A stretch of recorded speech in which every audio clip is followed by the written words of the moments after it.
पर्यावरण अध्ययन यानी ईवीएस से top 20 plus most important question लेके आए हैं। चैप्टर 16 है भारतीय विविधता में एकता, भारतीय जनजातियां, लोक कलाएं एवं भाषा एवं खेलकूद। इससे आपके लिए टॉप 20 क्वेश्चन लेके आए हैं जो आपके एनसीईआरटी बेस्ड हैं और आपके सभी प्रकार के टेट एग्जाम के लिए बहुत ही ज्यादा इंपॉर्टेंट है। आई होप आप लोग अच्छे होंगे। स्वागत है आपका स्टेट एक्सप्रेस में। सीधे चलते हम लोग क्वेश्चन की ओर। वीडियो अच्छा लगे तो वीडियो को लाइक शेयर, चैनल को सब्सक्राइब करिएगा। इस वीडियो का पीडीएफ आप हमारे टेलीग्राम ग्रुप से जुड़ के फ्री प्राप्त कर सकते हैं। पहला क्वेश्चन देखिए क्या करें।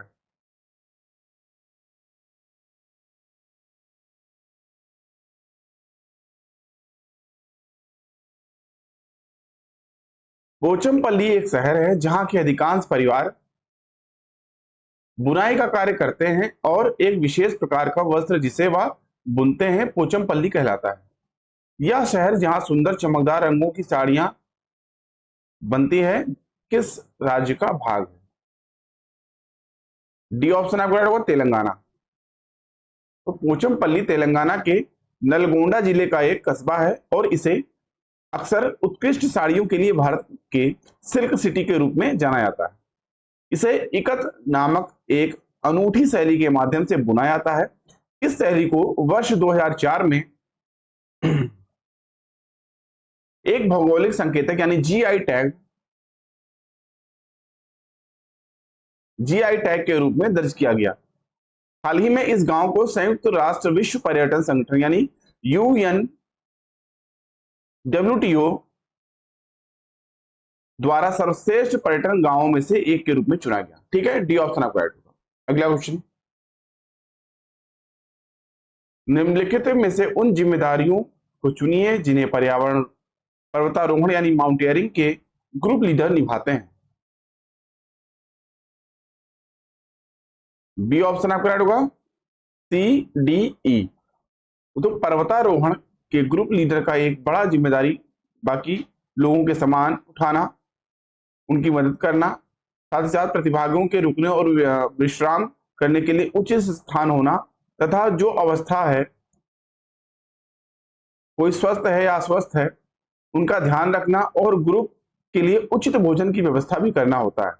इसके अलावा अन्य बड़ी जिम्मेदारियों में पर्वत पर चढ़ पाए हुए उसके हाथ पकड़कर चढ़ाना, रुकने के लिए कहना, जगह को ढूंढना इत्यादि इनका काम रहता है। पर्वतारोहण करने के लिए खास फैब्रिक से बने हुए कपड़े ही पहने जाते हैं जो पर्वतारोही के शरीर को गर्म रखते हैं।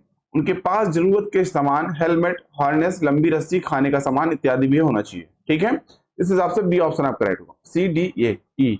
अगला क्वेश्चन, निम्नलिखित खिलाड़ियों में से कौन एक पैरा एथलीट है जो धैर्य और दृढ़ निश्चय के प्रतीक है? डी ऑप्शन आपका होगा, दीपा मलिक। दीपा मलिक एक भारतीय पैरा एथलीट है। वे पैरा ओलंपिक खेलों में पदक जीतने वाली पहली भारतीय महिला हैं जिन्होंने 2016 ग्रीष्मकालीन पैरा ओलंपिक में शॉटपुट में रजत पदक जीता।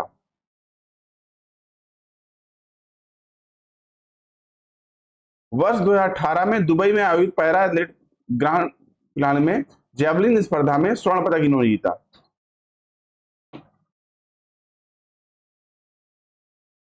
वहीं फिर इन्हें वर्ष 2012 में अर्जुन पुरस्कार, वर्ष 2017 में पद्मश्री एवं वर्ष 2019 में मेजर ध्यानचंद खेल रत्न पुरस्कार से सम्मानित किया जा चुका है। वे वर्ष 2020 में भारत की पैरा समिति की अध्यक्ष भी चुनी गई थी। ठीक है, डी ऑप्शन को दीपा मलिक। अगला क्वेश्चन, मुख्तारपुर पोचमपल्ली जिले का एक गांव है। इस जिले के ज्यादातर परिवार बुनकर हैं और उनके द्वारा बुने गए कपड़ों को पोचमपल्ली कहते हैं। यह जिला किस राज्य का भाग है? सी ऑप्शन आपको तेलंगाना। मुख्तारपुर पोचमपल्ली तेलंगाना जिले का एक गांव है। इस जिले के ज्यादातर परिवार बुनकर हैं और उनके द्वारा बुने गए कपड़ों को पोचमपल्ली कहते हैं। यह जिला वर्तमान में तेलंगाना राज्य का एक भाग है। अगला क्वेश्चन, एवरेस्ट पर पहुंचने वाली भारत की पहली महिला कौन है? ए ऑप्शन है बचेंद्री पाल। बचेंद्री पाल माउंट एवरेस्ट पर पहुंचने वाली भारत की पहली तथा विश्व की पांचवी भारत की पहली और विश्व की पांचवी महिला है। इन्होंने यह कारनामा 1984 यानी 1984 में किया था। प्रेमलता अग्रवाल जो है ये भारत की पहली उम्रदराज महिला है जिन्होंने 48 वर्ष की उम्र में जो है वर्ष 2011 में माउंट एवरेस्ट को फतेह किया था। ठीक है दोस्तों, माउंट एवरेस्ट की ऊंचाई वर्तमान में 8848 मीटर है। इसको नेपाल में सागर माथा के नाम से जाना जाता है। ठीक है, ए ऑप्शन आपको राइट होगा। अगला क्वेश्चन, विश्व में कांगसुंग की तरफ से माउंट एवरेस्ट पर सफलतापूर्वक चढ़ने वाली प्रथम महिला कौन है? बी ऑप्शन आपका संतोष यादव।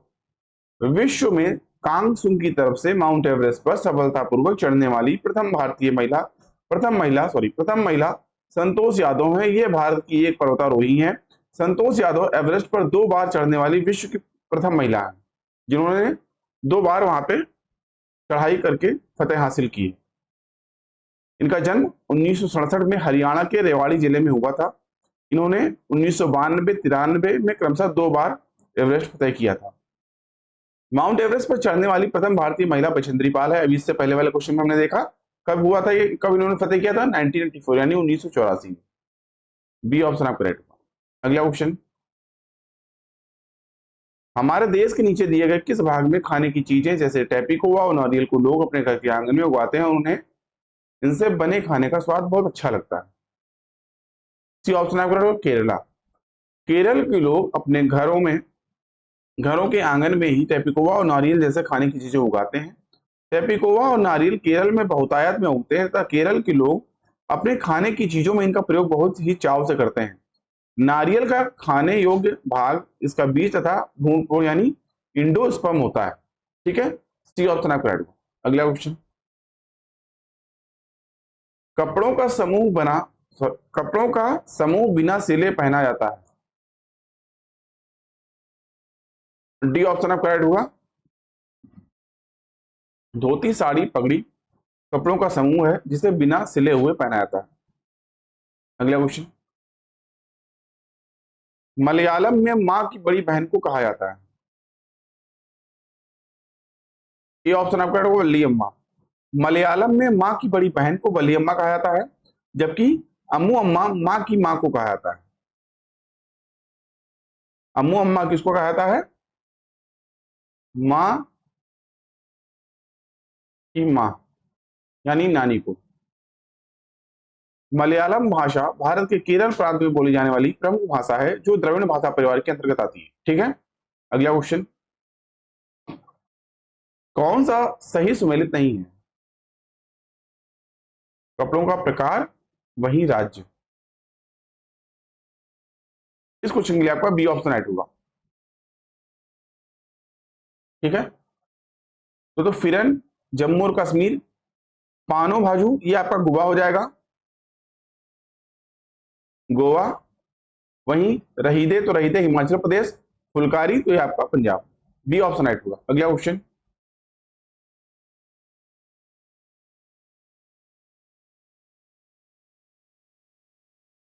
दोस्तों ये जो पानो भाजू है तो यह गोवा की महिलाओं की पारंपरिक वेशभूषा में पहनने वाली 9 गज की साड़ी होती है। ठीक है, ध्यान रखिए, पानो भाजू। अगला क्वेश्चन, उस्ताद बिस्मिल्लाह खान का नाम जुड़ा हुआ है। सी ऑप्शन आपका होगा, शहनाई से। उस्ताद बिस्मिल्लाह खान का नाम शहनाई से जुड़ा हुआ है। उनका जन्म 21 मार्च 1916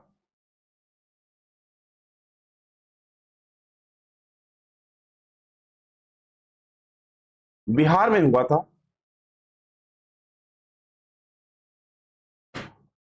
सन 2001 में उन्हें भारत के सर्वोच्च सम्मान भारत रत्न से सम्मानित किया गया। वे तीसरे भारतीय संगीतकार थे जिन्हें भारत रत्न से सम्मानित किया गया। मध्य प्रदेश सरकार ने इन्हें इन तानसेन पुरस्कार से भी जो है सम्मानित किया है। ठीक है, सी ऑप्शन आपको राइट होगा। एक दूसरे देश का विद्यार्थी आपकी कक्षा में, जहां प्रायः सभी स्थानीय विद्यार्थी शामिल हुआ। आप विभिन्न संस्कृतियों की प्रथाओं पर चर्चा करने के लिए इस अवसर का प्रयोग करना चाहते हैं, यह महत्वपूर्ण है।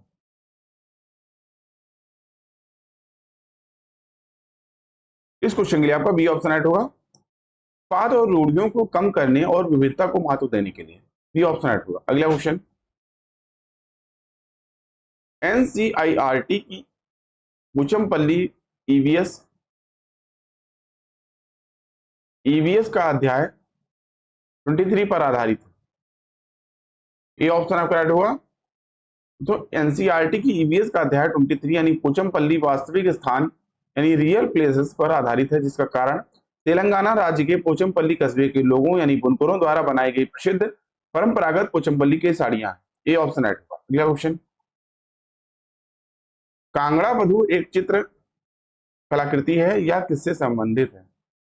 बी ऑप्शन आपका होगा सरदार शोभा सिंह।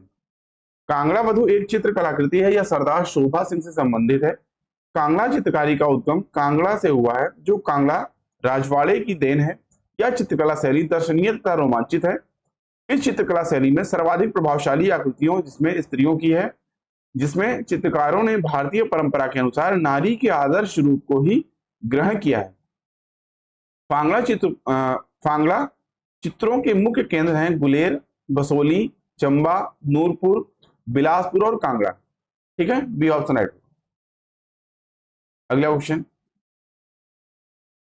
राजस्थान का राज्य वृक्ष है। ये ऑप्शन आपका राइट होगा खेजड़ी। खेजड़ी राजस्थान का एक राज्य वृक्ष है। इसका वानस्पतिक नाम जो है वो प्रोसेसिस सिनेरेरिया है। क्या है? Processes cineraria.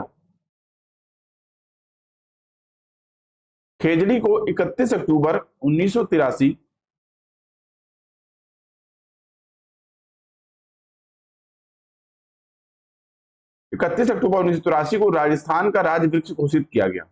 ठीक है, ध्यान रखिएगा, राज्य वृक्ष घोषित किया गया। इसे राजस्थान का कल्प वृक्ष भी कहा जाता है। राजस्थान का कल्प वृक्ष, इसे राजस्थान का कल्प वृक्ष भी कहा जाता है। इसकी फली को सारंगी तथा पत्तियों को लूम कहा जाता है। खेजड़ी का अन्य नाम छोंकरा है। क्या है? छोंकरा, जो उत्तर प्रदेश में कहा जाता है। ठीक है, तथा जंड है, इसको पंजाब में बोला जाता है, पंजाबी में। ठीक है, इसका अन्य नाम सुमरी है, जो आपका गुजरात में बोला जाता है। ठीक है, वहीं घफ है, तो ये संयुक्त अरब अमीरात में बोला जाता है।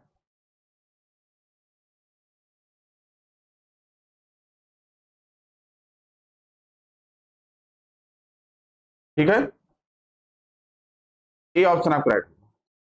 अगला क्वेश्चन, निम्नलिखित में से उस त्योहार को चुनिए जो श्रावण की पूर्णिमा को मनाया जाता है। डी ऑप्शन आपका राइट होगा रक्षाबंधन। रक्षाबंधन का त्योहार श्रावण मास की पूर्णिमा को मनाया जाता है। होली आपका जो है ये आपका फागुन मास की पूर्णिमा को मनाया जाता है। ठीक है, वहीं दीपावली, तो दीपावली आपका फाल्गुन मास के कृष्ण पक्ष की चतुर्दशी को मनाया जाता है। ठीक है,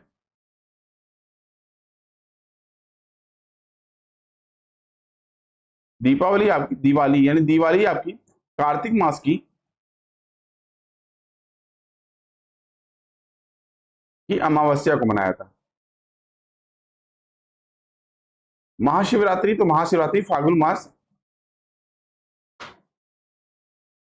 कृष्ण पक्ष की चतुर्दशी को मनाया था। ठीक है, डी ऑप्शन करेक्ट हुआ रक्षाबंधन। अगला क्वेश्चन, राजस्थान में किस देवता को ऊंटों का देवता के नाम से जाना जाता है? सी ऑप्शन आपका होगा पाबूजी। पाबूजी को राजस्थान में ऊंटों का देवता के नाम से जाना जाता है। राजस्थान में ऊंटों के बीमार होने पर लोक देवता पाबूजी की पूजा की जाती थी। गोगा जी चौहान राजस्थान के लोक देवता हैं, जिन्हें जाहर पीर के नाम से जाना जाता है। ठीक है, सी ऑप्शन आप करेक्ट होगा। अगला क्वेश्चन, चेराव नृत्य में व्यक्ति बांस की डंडियों को पकड़कर युग्मों में एक दूसरे के आमने सामने जमीन पर बैठते हैं। जैसे ही ढोल बजता है, बांस की जमीन को पीटा जाता है, बांस को जमीन पर पीटा जाता है। नर्तक बांस की डंडियों के अंदर और बाहर पैर रखते हैं, कूदते हैं और ताल पर नाचते हैं। निम्नलिखित कहाँ में से कहाँ चिराव का नृत्य होता है? बी ऑप्शन आपका राइट होगा, मिजोरम। मिजोरम में चिराव नृत्य किया जाता है, जिसमें व्यक्ति बांस की डंडियों को पकड़कर युग्मों में एक दूसरे के आमने सामने जमीन पर बैठते हैं। जैसे ही ढोल बजता है, बांस को जमीन पर पीटा जाता है। नर्तक बांस की डंडियों के अंदर और बाहर कूदते हैं और ताल पर नाचते हैं। B option right. अगला क्वेश्चन, जो रंग चित्र किसी कथा का चित्रण करते हैं जिनमें केवल प्राकृतिक रंगों का उपयोग किया जाता है, उस चित्रकला को चित्रकाठी कहते हैं। चित्रकला संबंधित है। ये ऑप्शन आपको रहेगा महाराष्ट्र। जो काठी चित्रकला महाराष्ट्र राज्य से संबंधित है। काठी चित्रकला में केवल प्राकृतिक रंगों का ही प्रयोग किया जाता है और रंग चित्र किसी कथा का चित्रण करते हैं। ठीक है। जैसे आपका ये हो गया महाराष्ट्र, तो महाराष्ट्र वर्ली चित्रकला,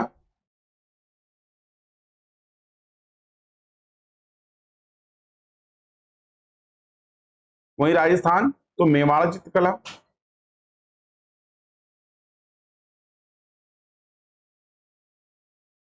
आंध्र प्रदेश तो आंध्र प्रदेश हो गया कलमकारी चित्रकला,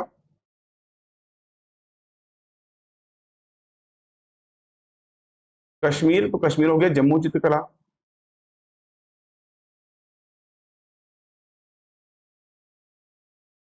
ये ऑप्शन आपका राइट।